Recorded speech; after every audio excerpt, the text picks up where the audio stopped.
mga gawain na dito sa ating pamantasan. At ito po ay ang paghanap at pagpili ng susunod na Chancellor.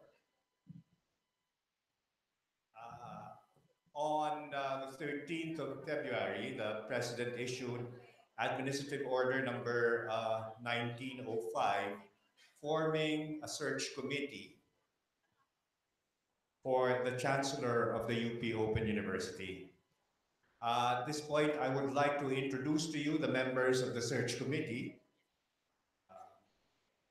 And they are the following: Associate Professor Joan B. Serrano, representing the senior faculty.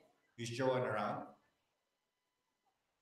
Ayun, si Joan. Palakpakan po natin si Joan. Assistant Professor Charis T. Reyes, representing the junior faculty. Siya. Miss Jennifer S. Belen, our college librarian, Jen. Miss Amalia Hecalao Perez, representing our administrative staff. Mr. Kaiser Philip Ancajas, representing our studentry. We also have Attorney Roberto M.J. Lara, who is the President's representative. He is the Secretary of the University and of the Board of Regents. Unfortunately, Secretary Lara is unable to join us this afternoon kasi nandun po siya sa BOR. Ngayon, we opened the nominations on the 18th of February, and we closed it on the 26th, last Monday. We are happy to announce that there were 2 nominations for 1 nominee. Okay? And and what we're having right now is the end of term presentation of our incumbent Chancellor. Our next milestone or event will be the presentation of plans and programs. And this is scheduled on 6th of March, immediately after the fire workshop of Assistant Professor Colin. Fire drill. It's a whole day workshop, it's not a drill. Okay. So March 6th, please note it down in your calendars. We expect all of you to be here or to join us via Zoom. We are scheduling this at the Oblation Hall. We will try our best to accommodate everyone at the Oblation Hall kasi nakaset up na po doon para sa fire workshop. Okay. So,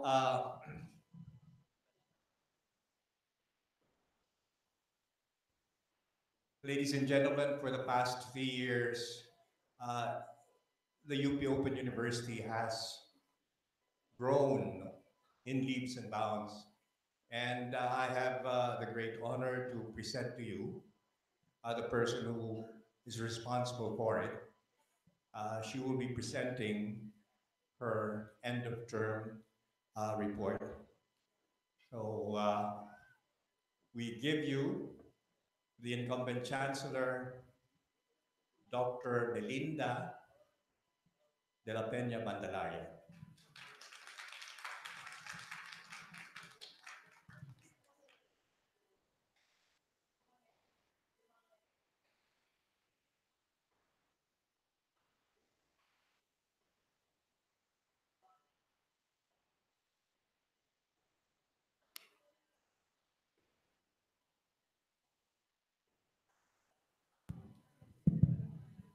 So, magandang hapon sa ating lahat. Nilipat siguro ako ng mikropono.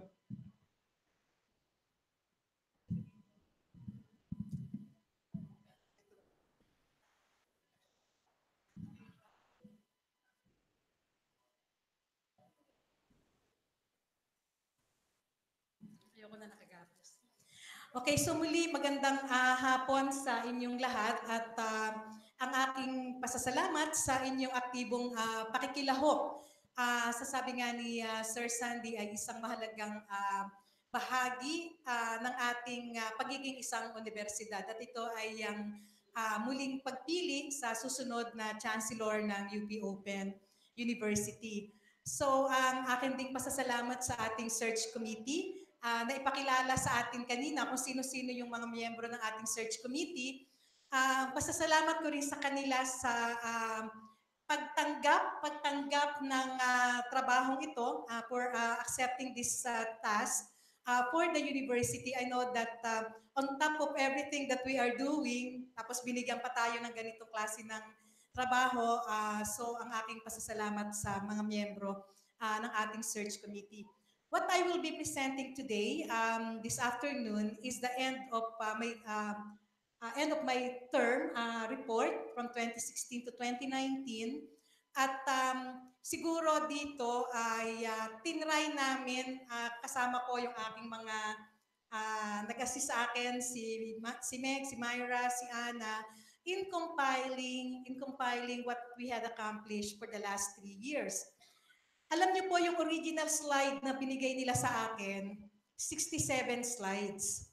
Just to capture our major accomplishments. Sabi ko baka wala nang makinig sa akin doon sa 67 slides, oo. At baka hindi na tayo magkaroon ng family day mamayang hapon. Kaya I try to compress my report into, pinilit kong hatiin into half itong aking presentation this afternoon. Siguro kung merong hindi mababanggit dito na isang mahalagang accomplishment natin for the last 3 years, it's not because hindi natin yung binigyan ng importansya. Lahat po yun ay binibigyan natin ng importansya, lalo na ito ay napapasama doon sa mga reports natin during our Chancellor's Advisory Committee meetings. At doon po rin natin kinukuha yung mga reports na ating isinasubmit sa UP system. So, ito pong report na ito, siguro kung matatandaan ninyo, last February 29, 2016, I started my term as the 4th Chancellor of UPOU.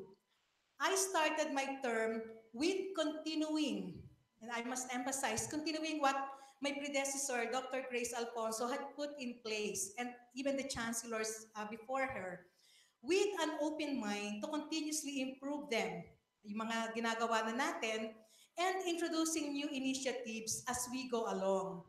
I've been part of UPOU even before it started as a constituent university of UP, when it was just a distance education office of UPLB, and that was in 1994. I've been part of the 2 major transformations that UPOU went through, which defined who we are today.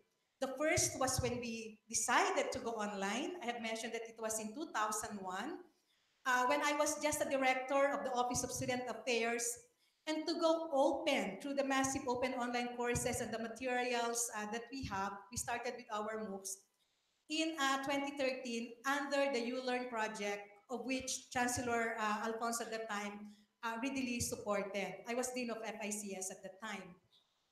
The main argument, if I would recall, and if some of you who have actively participated in the search for the 4th UPOU Chancellor, was that if I will be appointed as the 4th Chancellor, probably there will be no change, as I will just be continuing the projects that are already in place.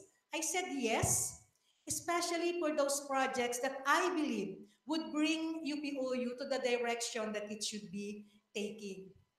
Much more so, it's because I was part, and I've been part of those initiatives. At kung tatalikuran ko yung mga initiatives na yun, parang tinalikuran ko na rin yung mga bagay na ginawa ko ever since I started working at UPOU. In my investiture message, which I delivered last July 30, 2016, on the occasion of our graduation, I titled it, Towards the Direction of Openness, Sharing, and Leadership. So, yun talaga yung tiningnan ko na magiging direction natin during my 3-year term. Public service as the ultimate articulation of open and distance e-learning. And I hope, I was at that time, I said that it will be the path or the blueprint to shape the programs and initiatives that would be taken during my 3-year term as Chancellor. At the start of my term in 2016, the first thing that we did was to sit down and craft the UPOU Strategic Plan 2016-2019. Through a participatory process, we were able to come up with our roadmap 2016-2019, which bears the tagline, para lang bukas, para sa maunlad na bukas.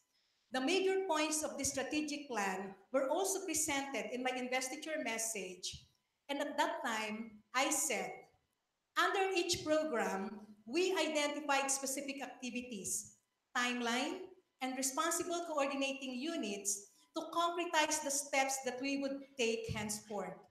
These are also the indicators to which I will submit myself for evaluation at the end of my 3-year term. So, lahat ng ginawa natin during the past 3 years, we're classified under the strategic trust programs, our 12 flagship programs that we identified under our strategic plan, which were presented to everyone in different occasions. So ito ay naging bahagi tayong lahat sa pagka-craft at pagde-develop nitong ating strategic plan na ito. When President Danilo L. Concepcion assumed office in 2017, the UP Strategic Plan 2017-2023 was also put in place with knowledge creation and public service as the major thrust and with honor and excellence as the guiding principle. So ngayon, dalawa na yung planong tinitingnan natin. So meron tayong UPOU Strategic Plan at meron ding UP Strategic Plan na kailangan ay maging mapag-angkop natin sa bawat isa itong mga plano na to.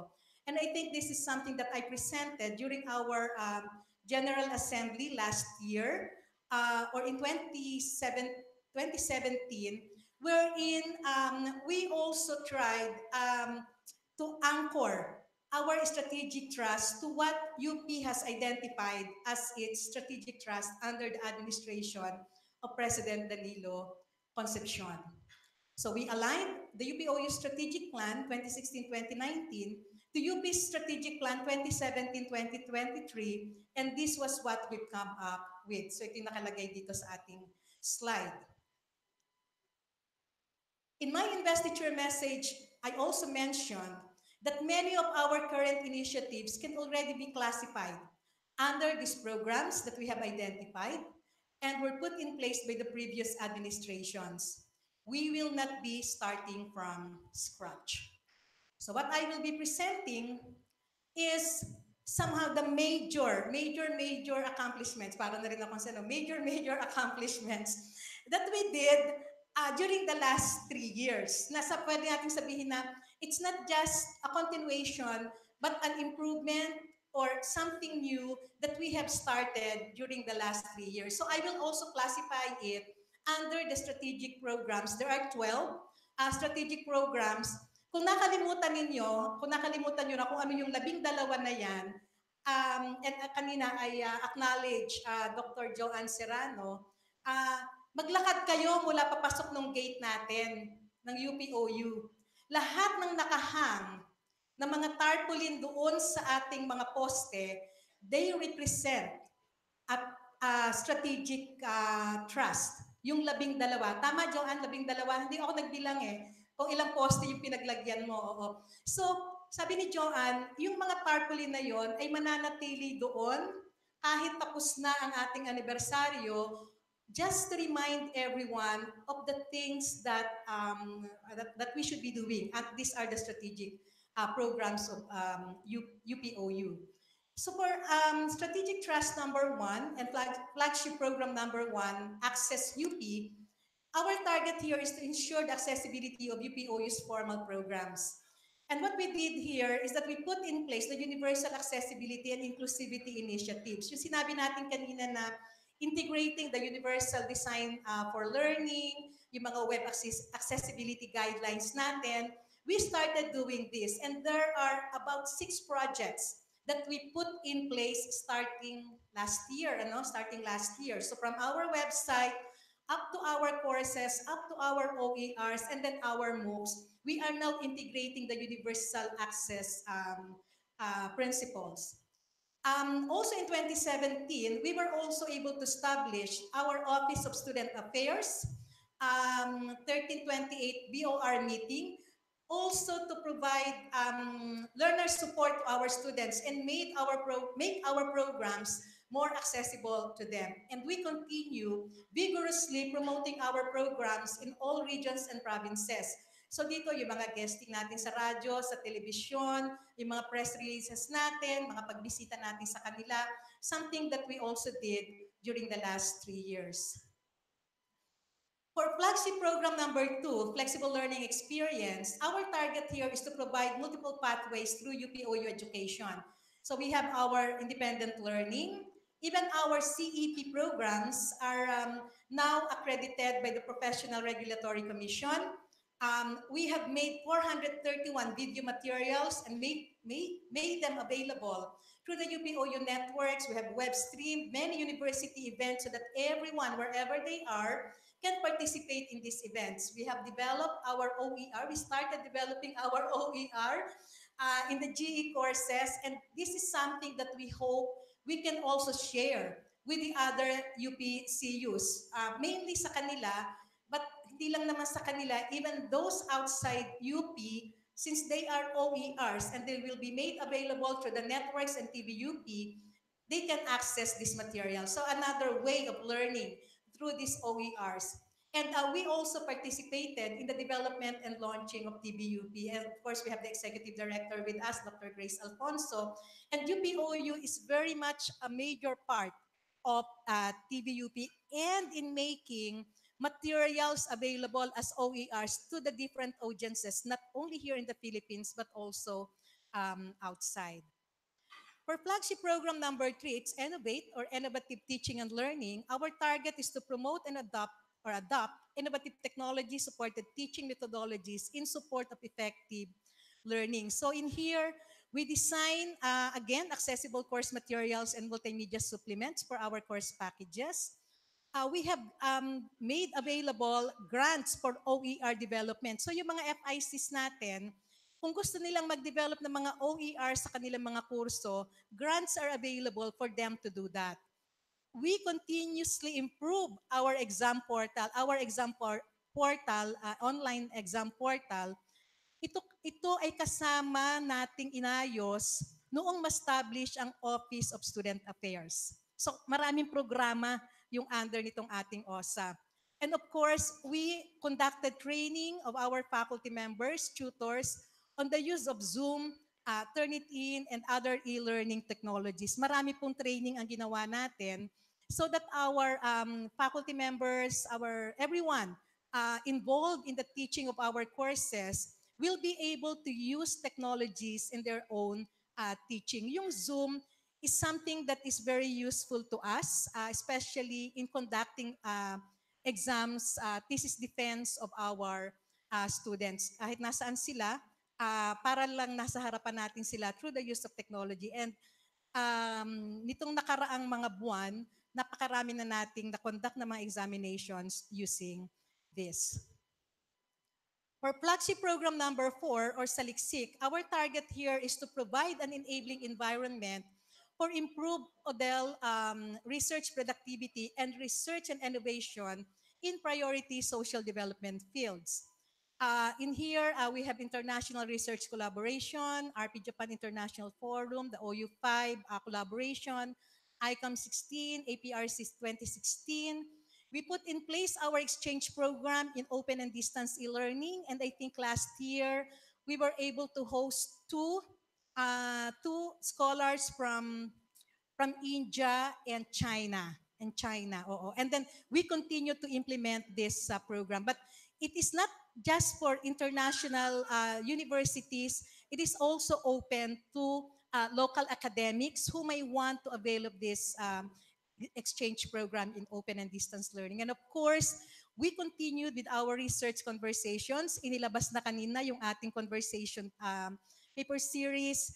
At ito yung, dito nang galing itong mga publications na to.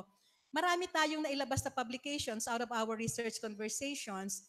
And I always look at our research conversations as an enabling environment. Kasi dito natututo din yung ating mga young researchers, dito natin sila mini-mentor, at dito rin nagkakaroon ng opportunity yung ating mga researchers to work together, identify areas of interest, and work together to come up with research programs or proposals. Under flagship program number 5, or Open UP, our target here is to broaden access to continuing education and lifelong learning through the design and delivery of open online courses. So dito, during the last 3 years, we intensified the implementation of our massive open online courses. And in fact, in 2018, we started offering our own MOOC certification programs. If you are familiar with these micromasters, nano degrees that other universities outside the Philippines are doing, we also have our own versions of that, tailor fit for our targeted learners. So like for instance, we have a certification program for teachers so that they can teach online. So teachers, MOOC certification program for teachers in open distance e-learning. For those who are doing technical support, we also have for UNICEF, we have for ESMP. So what we did was to put together our MOOCs and design them as certification programs. So meron na rin po tayo noon. So if they, like for instance, if Coursera is saying we have nano degrees, we have micromasters, the Philippines also has its own MOOC certification program, and that is through UPOU. We were also able to get the CHED endorsement for our Odell MOOC certification. And from 2016 to 2018, there were about 4,849 enrollees in MOOCs. We know that this is not much if we will compare to the other MOOCs offered by big MOOC providers. But for us, this is a way of opening our programs and making our courses available through the massive open online courses framework. We were also able to develop 40 new MOOCs, develop and offer them. And we were also able to develop our own framework for MOOCs. So like for instance, we have MOOC on business analytics. We have MOOCs on Odell, I have mentioned that. And these courses, especially even including the service management program, these MOOCs were taken or developed from the credit courses recognized by CHED and offered by other higher education institutions. So ibig sabihin, kapag ang isang institusyon ay nag-o-offer nitong kurso na to, 3 units siya, at ito ay covered ng PSG ng CHED, pwede nilang i-enroll sa atin yung kanilang mga estudyante, yung mga MOOCs natin kasi pareho lang ng laman. We also did that for our ICT, yung technology for teaching and learning. So meron na rin tayo noon na equivalent naman doon sa kinukuha ngayon ng ating mga nag-aaral sa education na Tech EdTech 1 and EdTech 2. So meron na rin tayong ganyan. At meron din tayong mga OERs and MOOCs na dinevelop along those courses. And of course, I have mentioned this already, the integration of UDL principles in our MOOCs and OERs. For flagship program number 6, we call it Plaza, the target is to take a leadership role in the promotion of critical digital literacy nationwide. For this, we have identified one project that UPOU is implementing in collaboration with the Philippine Long Distance Telephone Company. This is the InfoTeach program. And every year, we are training more than 6,000 teachers and students all over the Philippines. Usually 10 DepEd divisions. So this is something that we do in collaboration also with the Department of Education, Office of Division Superintendents, and the local government units. So year-round po itong activity na to. Maraming eskwelahan, maraming LGUs, and last year, we also started doing at the barangay level in partnership with the Department of Information and Communications Technology and using their community centers as the venue for the training program. So ito naman po yung under our flagship program number 6. For number 7, flagship program number 7, it's UPOU Connected. Our target is to promote public discussion of critical social issues, participate in social mobilization, and disseminate research results and knowledge products. So dito, isinasama natin dito ang Let's Talk It Over. Nasa na yung ating promotor ng Let's Talk It Over? 19 for the last 3 years with 502 audience or participants. We Let's Talk It Over is under FMDS, okay? Edukasyon is under FED. So nakapag-conduct naman tayo ng 5 with 357 participants. Masterclass is under FICS. We were able to do 8 with 170 participants. Nandito yung isa sa promotor, ang president ng ating, kasi sa kanila nang galing yung demand. Na po pwede ba na magkaroon tayo ng mga ganitong klase ng session? And from that idea, we were able to expand it, tweak it, so that it can also cater to the different audience that we have in mind. Kasi nung una sabi nila, ano yung mga alumni kasi, ganyan. Pero nung ini-implement na natin, sabi natin, baka naman hindi lang alumni ang nangangailangan ng ganito. So medyo may konti tayong pag iniba na format dun sa masterclass. Kaya we were able and we continue to do this. We were able to have or to give 264 grants. May question mark yung 78 kasi yung 78 hindi pa kasama yung 2018. Doon sa data natin, yung 78 conferences ay data lang ng 2016 at 2017. So wala pa yung ating 2018 number of conferences for 2018. And we're also able to give 59 research grants to our faculty and reps. And I think we already approved the admin, ano Ma'am Mendy? Yung hindi na lang faculty and reps ngayon ang pwede mag-apply for our research grants. Even our admin staff can also avail of this opportunity, support, so that they can also do their own research activities. Because we believe that they also have the capacity to do research and they also have this responsibility to share what they are doing with the other HEIs who are planning to go into distance e-learning. So ito po yung ating namang mga publications. We have in this number in 2016, 2017, and 2018.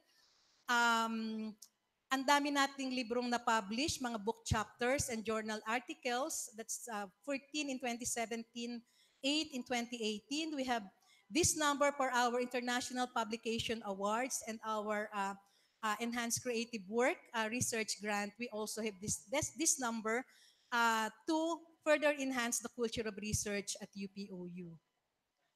We were also able, under this trust, our social media account. We have this UPOU blog, the Open UP Connect. And we were able to really reach out through our social media pages. I was not able to include here our webmetric ranking, which I think significantly improved during the last 3 years. Even during the time of Dr. Garcia as the Director of Information Office, there has been that consistent effort to improve our ranking. Ang liit kasi natin as a university, you will compare to the universities who are ranked yung mga matataas, tayo ang liit natin. But we are online, so therefore, we should figure in this type of ranking. But I must commend our people behind our online presence because this has improved a lot during the last 3 years. For flagship program number 8, this is Mission RA 10650. Our target here is to fulfill our role, specified in Republic Act 10650, of assisting the Commission on Higher Education and Technical Education and Skills Development Authority in providing leadership in the implementation of open distance learning in the Philippines. So ano na po yung mga nagawa natin under this? So we were able to establish an ODEL community of practice through partnerships, collaborative projects, and conferences in ODEL. So as I mentioned earlier, we have ICODEL 2018 in partnership with NUK and OUK. We have NCODEL in 2017. These are the number of participants. We've been working closely with CHED and TESDA so that these conferences will be open also to their people, to officials, researchers, faculty members of higher education institutions, and technical vocational institutions in the country. We hosted the AAOU conference in 2016. So every year, we have these conferences so that we can provide a venue to share what we are doing and also to listen to what the other institutions are doing. We also co-organized the Asyanale in 2018, and we have inaugurated last year the Philippine Learning Commons in Taiwan, which we hope can also serve as a model or a template for the establishment of similar initiatives in other countries. CHED is very much interested in this, and they look at this initiative as something that can also support their internationalization program. So, sinimulan natin ito and hopefully we can have a model of this type of facility in other countries where we have many students. We also uh, implemented the project funded by CHED. This is enabling the University of the Philippines Open University for Mission RA 10650. We were able to get 11.5 million funding for this. We have this IPSU project, Ifugao State University, with the Youth Capacity Building and Exchange Program towards sustainable development and conservation of the Ifugao rice terraces. This is funded by Joanne Mitsui and Satoyama. Oo. Oo. So may mga kapartner din tayo dito. And we were also able to implement the masterclass video series as part of our mandate under RA 10650, also with funding from CHED. We were able to provide assistance to other SUCs and HEIs in the implementation of e-learning courses. We conducted trainings in TESDA, in UB Baguio, in IPSU, and in the Philippine Public Safety College so that they can offer their programs in, if not in online mode, at least in a blended and technology-enhanced mode. We are now doing the cascading of best practices in ODEL in selected SUCs. Again, this is part of our collaboration partnership with the Commission on Higher Education. Under flagship program number 9, it's IFA 3.0. Our target here is to promote administrative productivity and efficiency. We were able to develop and implemented fully our online communication system and administrative systems. So under the administrative systems, we have this OPPIS for procurement, SPCMIS for Supply and Property Management. We have the PAIS. Kung napapansin ninyo, yung mga natatanggap nating email, di ba pagka natanggap natin na hindi na e-credit ang nakalagay ngayon no? PAIS na ang nakalagay. Oo. Nung una kasi pag nakakatanggap tayo sa email ng e-credit notification, di ba? Yun yung una, di ba?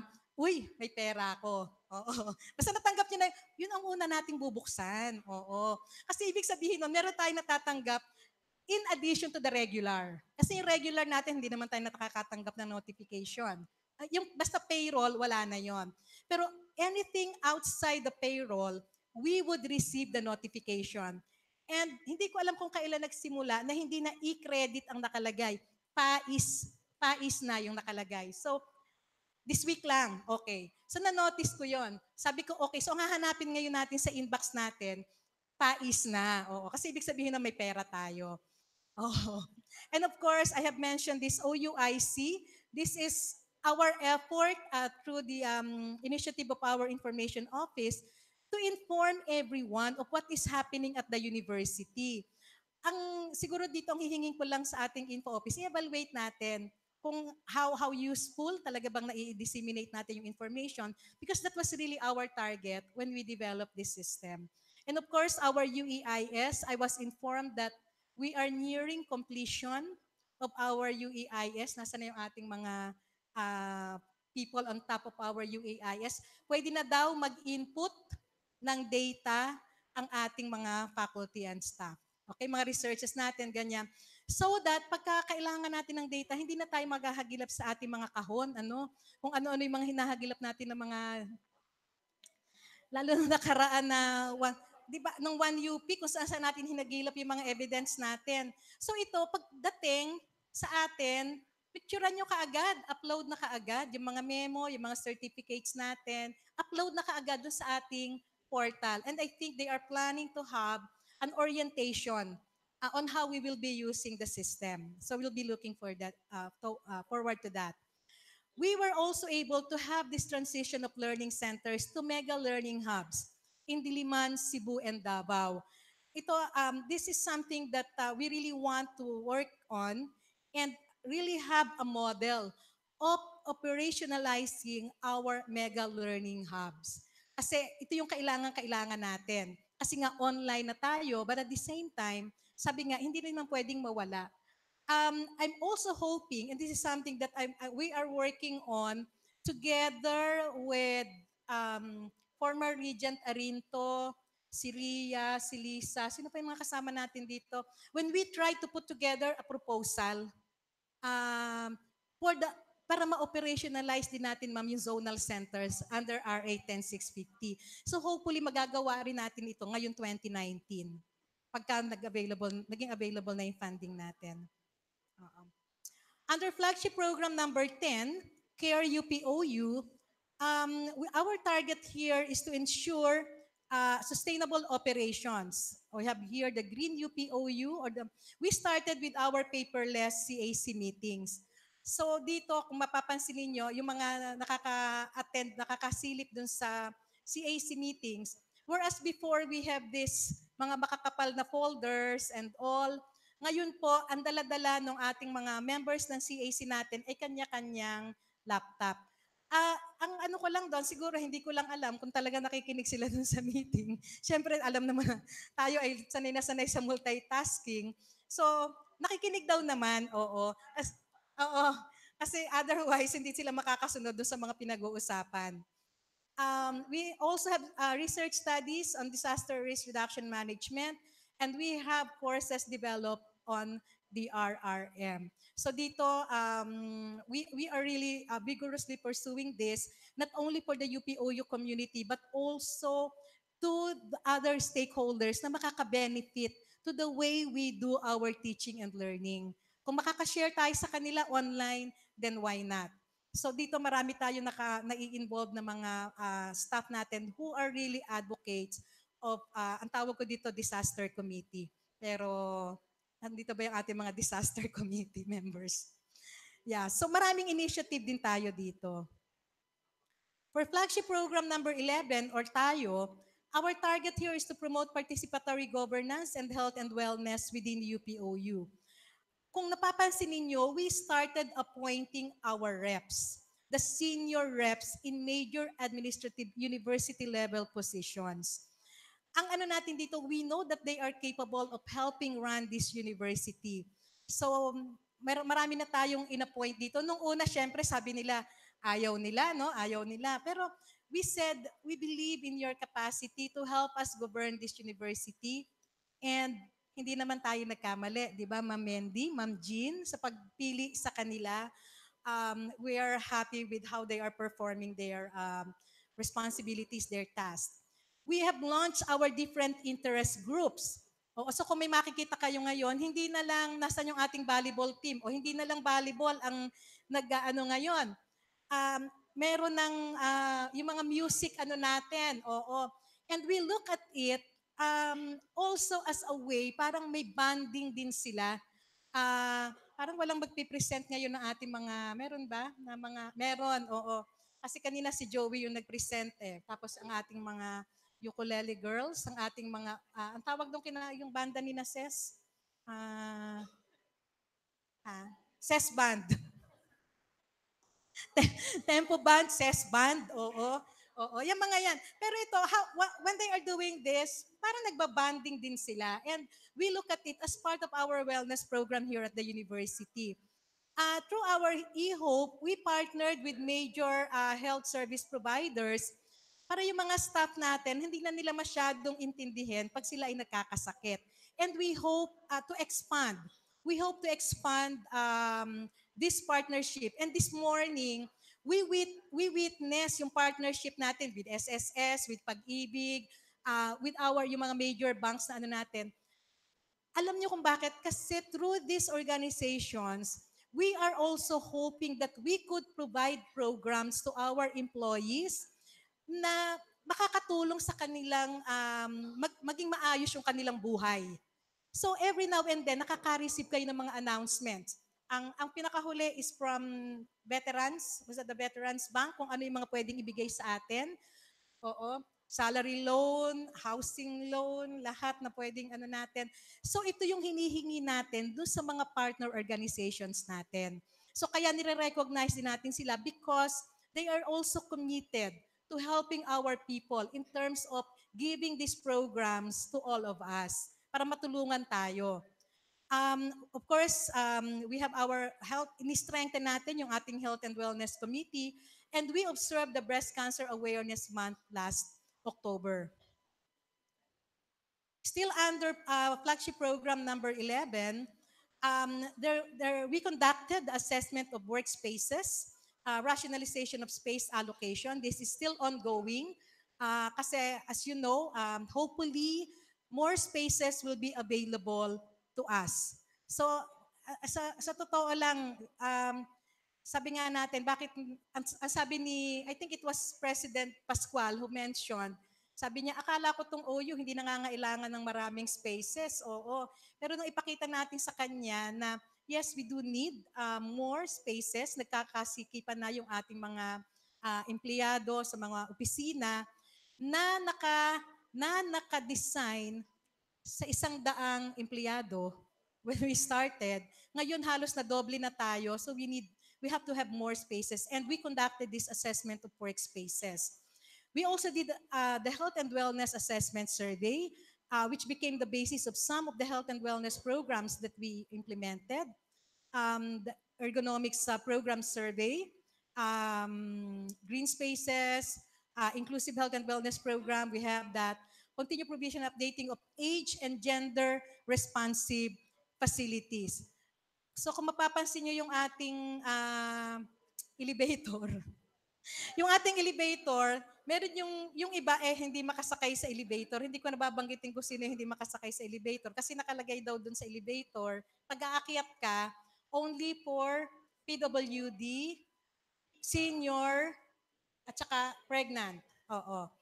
So ang ginagawa nila, naghahagdan sila pataas, pero pagdating doon sa taas, lalo kung sa third floor ka, wala nang nakalagay na gano'n. So pwede na raw nilang gamitin pagbaba. Ma'am Jean. Oo. So ginagamit na lang nila pababa. Oo, kasi wala nang nakalagay na na limitation. Oo. But the thing is, we were able to provide for this. If we will compare it to nasan si Ami? Nung si Ami ay hindi makaakyat ng hagdanan, na siya ay kailangang buhatin sa isang improvised na wheelchair. Oo. So ngayon hindi na ganon. Oo, meron na tayong mga ganitong facilities. And I think this is something that we can also see in some other buildings of UPOU. Under flagship program number 12, establish the QA culture within UPOU and to promote and model QA in ODEL. Dito marami na rin tayong initiatives na ginawa. So we have projects on quality assessment, quality assurance, and accreditation. In fact, we have 9 projects that we were able to put in place. Kasi if you will recall, at the center of our plan is the kalidad.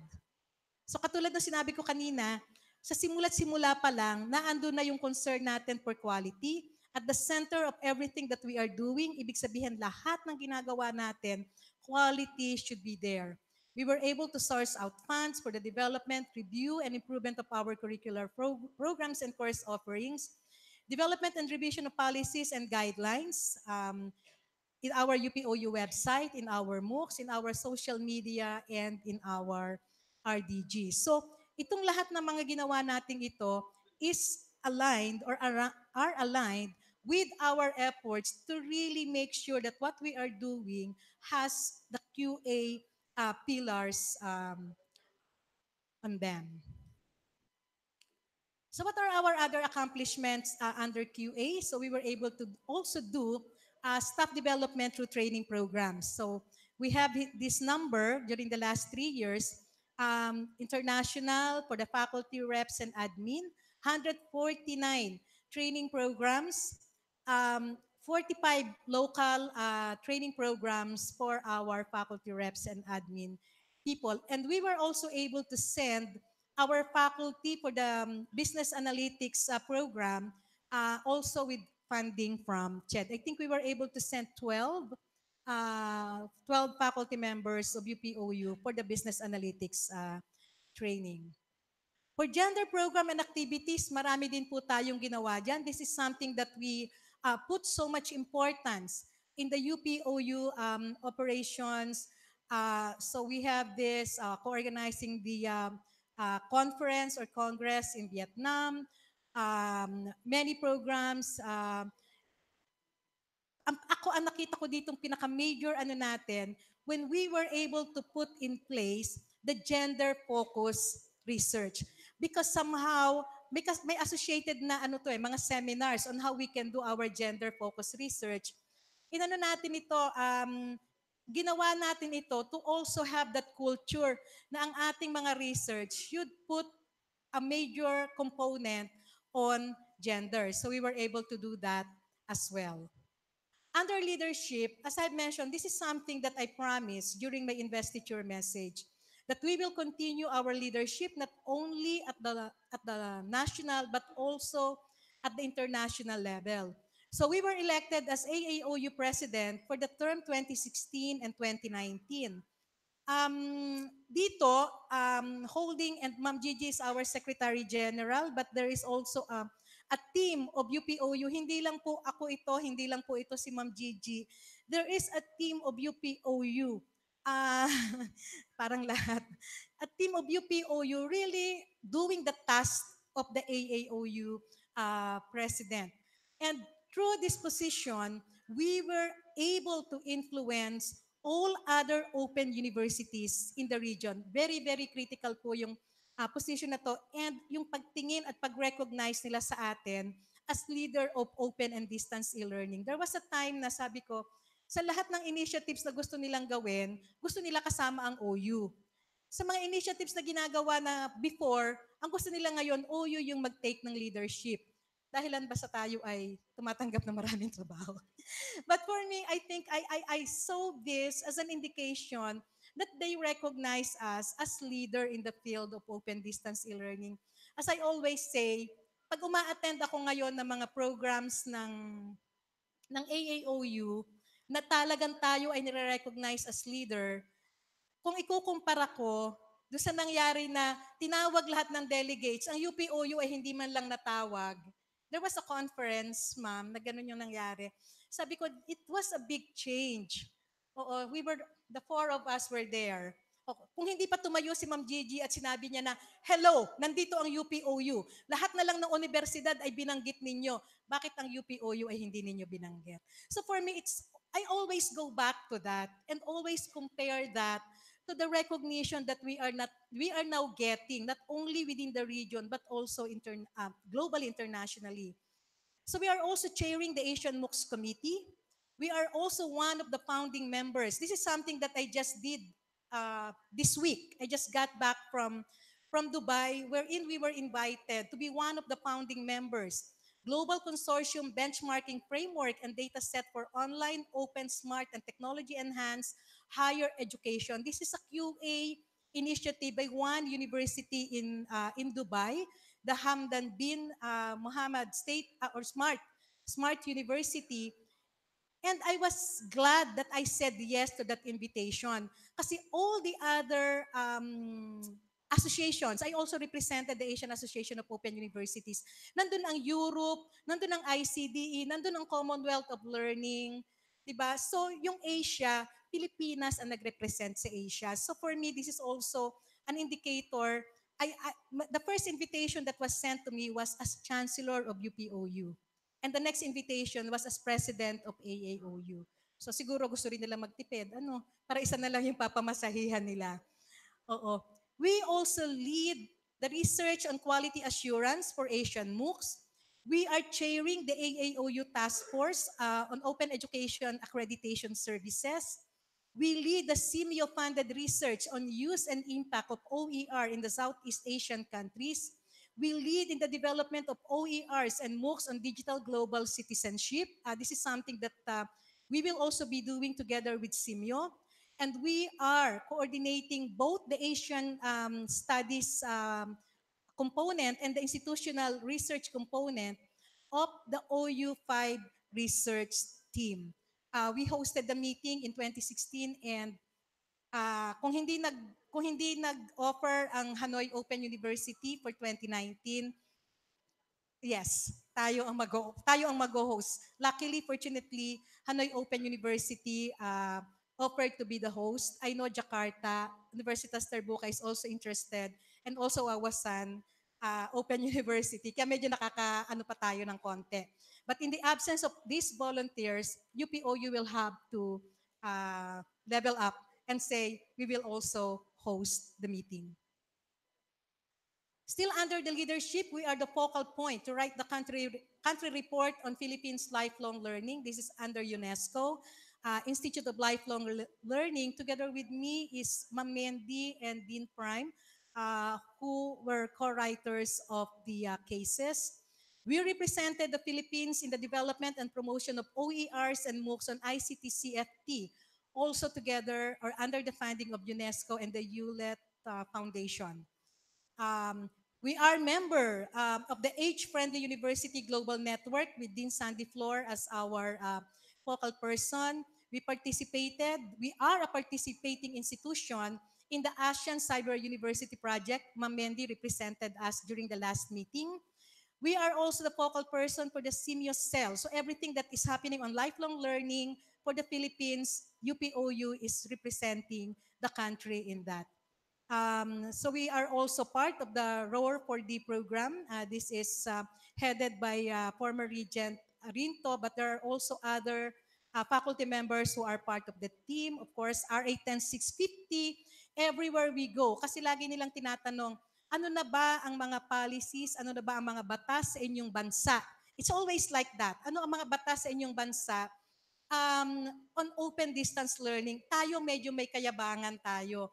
Especially since under the leadership of Ma'am Gigi at the time, talagang tayo ang nagkaroon ng malakas na boses para itong batas na ito ay ma-implement noong 2014. Of course, we are part of the Los Baños Science Community, the International Association of Schools of Social Work, and we continue to chair the Philippine Community Center Network, which is the implementing arm of the Philippine E-Center or the Tech for Ed program of the Department of Information and Communication Technologies. Under internationalization, we have this collaborative project with Lancaster University, Samway University of Malaysia, Amity University in India. So marami tayong kapartner na mga universities. And this is under our internationalization initiative. Benchmarking, we have this with the Cyber University of Korea, Korea National Open University, Seoul Cyber University, and Kyunghee Cyber University. So we also have these benchmarking activities. And our visiting professors and collaboration, we have these names of our visiting professors. Externally funded projects, we have witnessed the launching of the website under of the Aruga ABC project. We have partnership with Mitsui. MRNDM is funded by DOST, right? DOST. Of course, we have the teacher development program on its more than 10 years. We have the InfoTeach program with PLDT. I mentioned earlier the establishment of the Philippine Learning Commons in Taiwan together with the National University of Kaohsiung. And we were able to put in place these exhibits para naman medyo may kaunting kaartihan din ng ating buhay. Meron tayong art exhibits, Silip Paete with the Paete Artist Guild and Paglalayag sa Kulay ng Buhay with Mr. Seglen Blanco. Para may kulang dito yung babae na nag-exhibit din. It is something that, parang kulang ito. Baka hindi na-report ng hindi na-report ng ating cultural application of GIS to climate and disaster risk management. We have this. And our youth exchange program. We have our e-learning course on solid waste management. I have mentioned this. And this also is an ongoing partnership with the Santo Domingo Elementary School as part of our UPOU Earth Ambassador projects. For the awards and recognition, pwede nating sabihin, can I,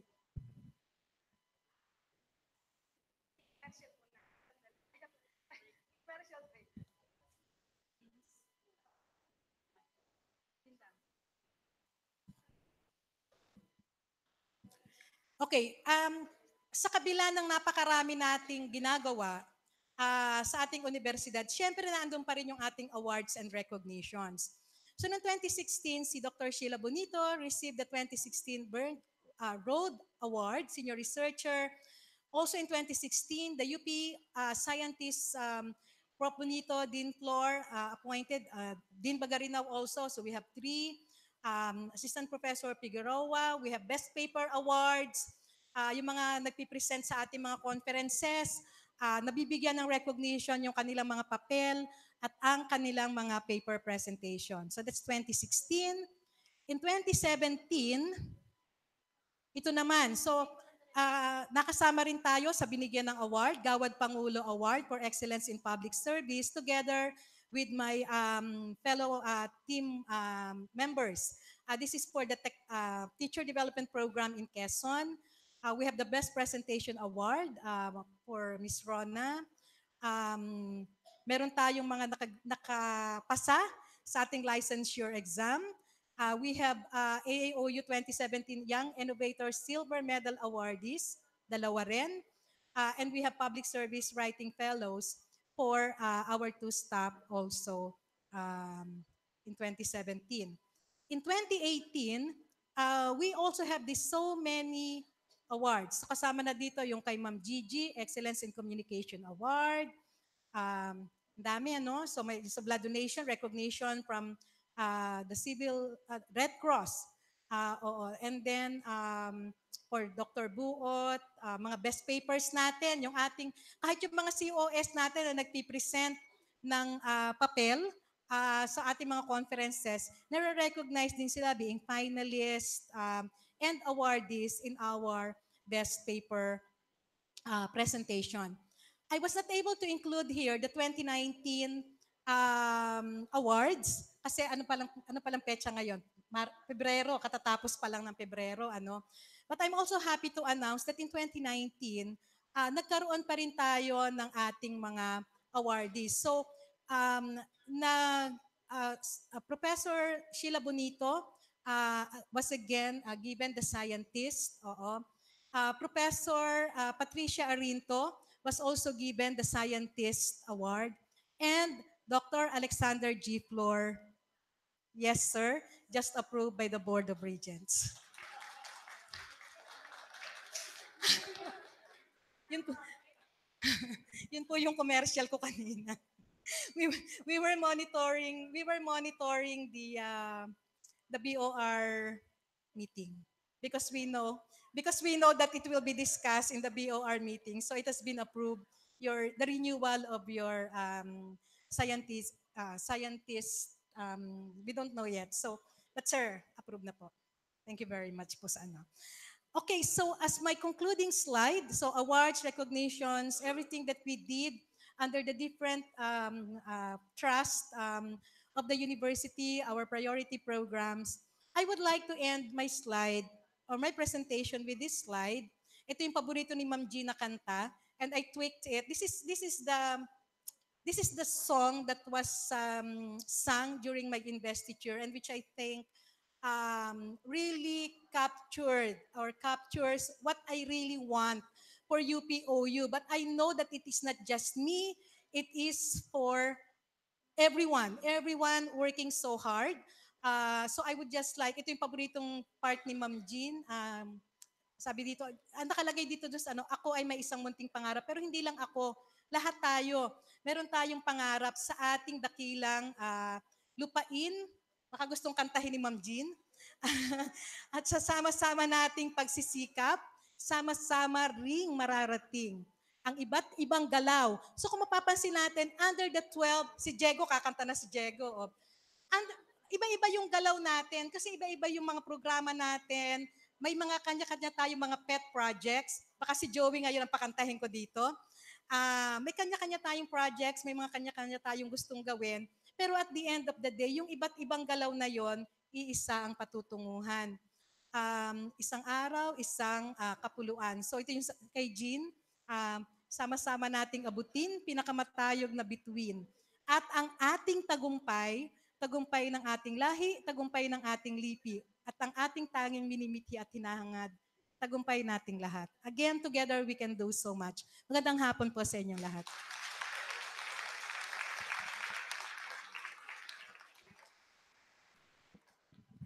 Maraming salamat, Chancellor Bandalaria. Let me take this opportunity also to thank my colleagues from the UP Open University for that advertisement. Oo. For your support, of course. You don't know how much that means to me.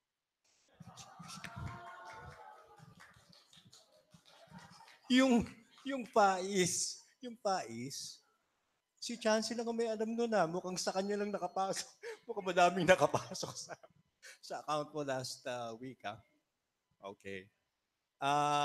Ngayon po naman ay dumako po tayo sa mga katanungan natin sa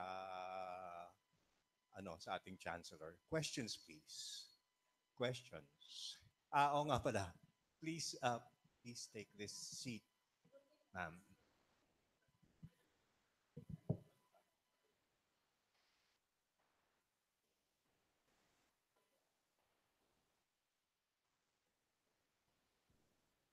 Questions, please. If not, I will take the prerogative of asking the first question as the MC. Chancellor, thank you so much for a very extensive report. It was very extensive, very complete. It was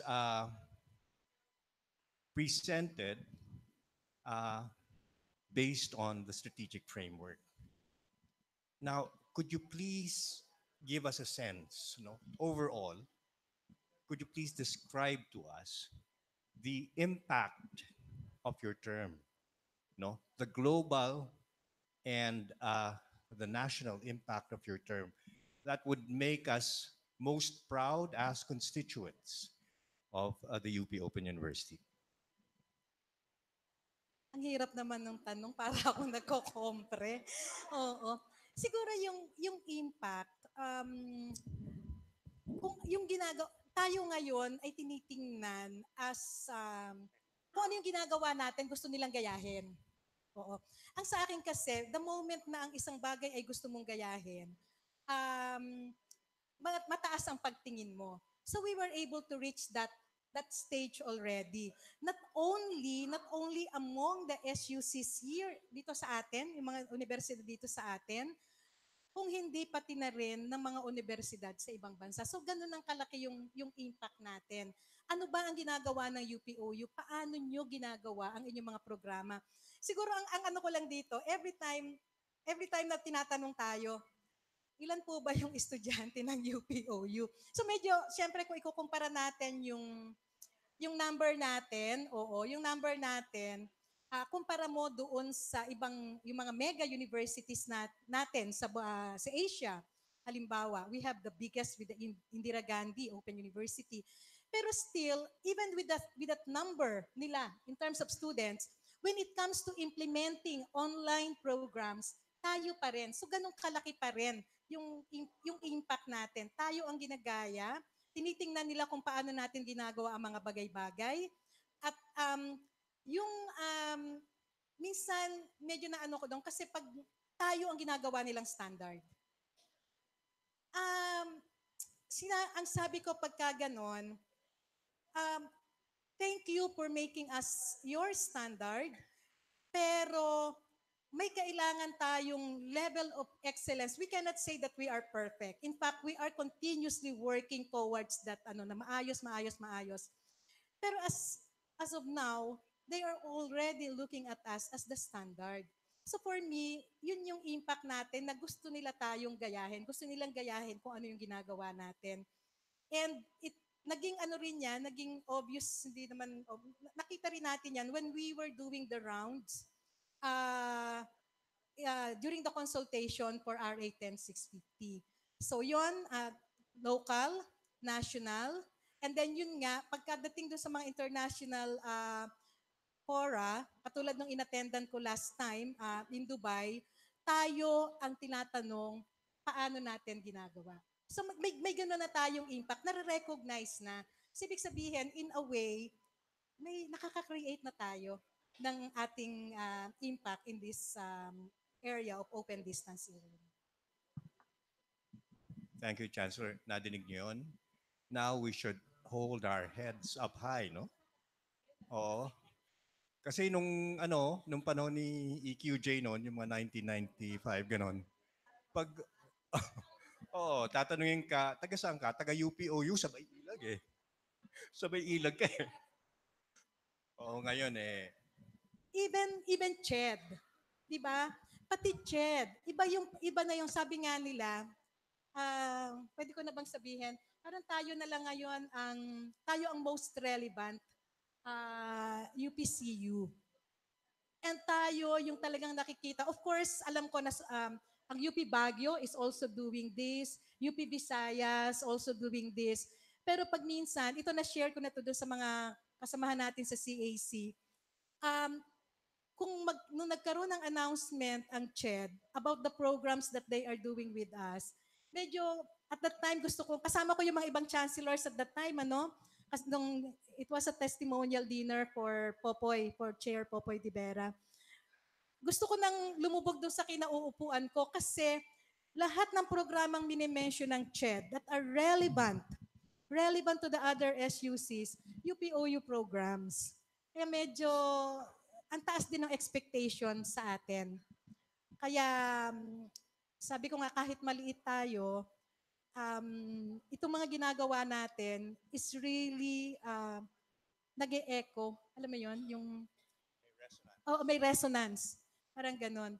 But at the same time, may pressure din for us to deliver the expectations. Okay. Thank you, Chancellor. Palakpakan natin si Chancellor. Questions from our faculty. Questions from our faculty, Diego. The microphone is over here. Questions. Okay. Nako. Malaking trabaho yun, next year sa 25th anniversary. Sa totoo lang, if all the projects that we planned for implementation this year ay mangyayari lahat hanggang next year, napakadami nun. Nakailan na tayo, including the SORA. Sina Joanne, approve na rin yung project ninyo, di ba Joanne? Yung pinresent ninyo? Yung sa EIDR? Approve na rin yun, di ba? SORA is approved, ALAB is approved, the internationalization is approved. And kanina kausap ko si Dr. Jane Reyes. Is Dr. Jane Reyes still around? Sabi niya, pinag-uusapan na namin yung nasa Silari. Pinag-uusapan na namin yung next phase ng project nila sa FMDS. So kung lahat ng mga na to, na pinlano natin, ay talagang masisimulan natin. And then yung isa pa nga with the UK, EU, that's an EU project, oo. Tapos si Diego by 2020, that's also a big project. Talagang napakadami natin gagawin, 2019 and 2020. Okay, questions from the administrative staff. Yung admin staff po natin. Wala. Mula sa reps. Questions mula sa reps natin. Wala din, Chancellor. Mukhang maliwanag sa ating mga COS. Oo. Yes, ma'am. Nandito po ang microphone. Po. Yung perspective ko po kasi ay from someone na hindi naman po from OU. Hindi po ako familiar kung sino po yung mga nominees for chancellorship. Pero siguro po, given na ito po yung mga pinresent po ninyong achievements under your term po, ma'am, ano po ba, ma'am, yung inyo pong ine-expect na kung sakali man po ipagpapatuloy ng susunod na chancellor po sa inyong mga nasimulan at inyo pong mga ginawa po under your term po? Oo, siyempre hindi pa natin alam kung sino yung mga nominees. Ano, tanging yung search committee lang ang nakakaalam. Siguro na andoon ang pag-asa na itutuloy ang mga programang nasimulaan na. Kasi yung ipinresent ko kanina is 2016 to 2019. We crafted or we developed that strategic program in 2016. And talagang 2, 3 years ay hindi naman ganun kahaba para mailagay natin. In fact, natutuwa ako na we were able to really accomplish something within the span of 3 years under those strategic programs of the university. So naandoon yung pag-asa na itutuloy kasi ito yung pinaniniwalaan ng UP community, ng UPOU community. At nagkaroon na rin tayo ng effort to anchor it to the UP System Strategic Plan. So of course, nandoon yung pag-asa na itutuloy, pero kung hindi ituloy, umaasa tayo na ito ay improvement. Improvement kung ano yung meron tayo ngayon. So what we are looking for here is an improvement, development. At sana, kung sino man yung susunod na maging chancellor, hindi tayo ang tawag doon, mag-retrogress, hindi tayo uurong. Hindi tayo uurong. Kasi we, together, ang dami nang na-achieve ng OU eh. Not only within, but not only nationally, but also internationally. So sana mapatuloy yon. Kasi napakahabang pakikipaglaban ang ginawa ng UPOU bago natin narating ang estado na to. Baka umiyak si Ma'am Gigi dito. Kung nandito si Sir Lex, baka kasama siya sa iiyak. Mahaba yung pakikipaglaban na ginawa natin bago natin narating ang estado na to. Yung sinasabi ni Sir Sandy, I think, nung dumating din sa atin si Sir Sandy, nandun pa rin tayo sa stage na yon, ano, na ipapasara, ganyan, oo. So, mahaba. Kaya naroon yung pag-asa natin na sana tuloy-tuloy. Tuloy natin whatever we have accomplished to date, whatever status, sana patuloy na maitaas. Kasi what we really want to see in the future, ang default ay online learning. At alternative, kanino ko narinig yon, ang residential. Someone said that. Pinalo ko lang yung ano na yon, na ang default ay online at option ang residential. So babalik ta rin natin yon. I'm still hoping that one day it will happen within our lifetime.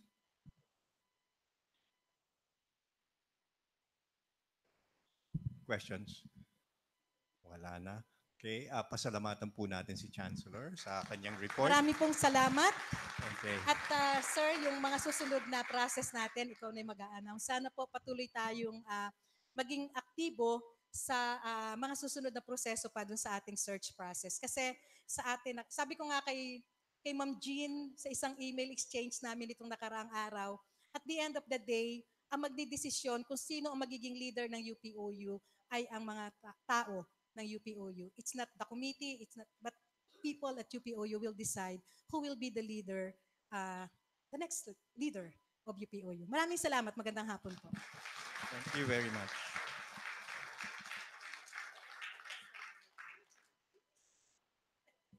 Okay, siyang tunay.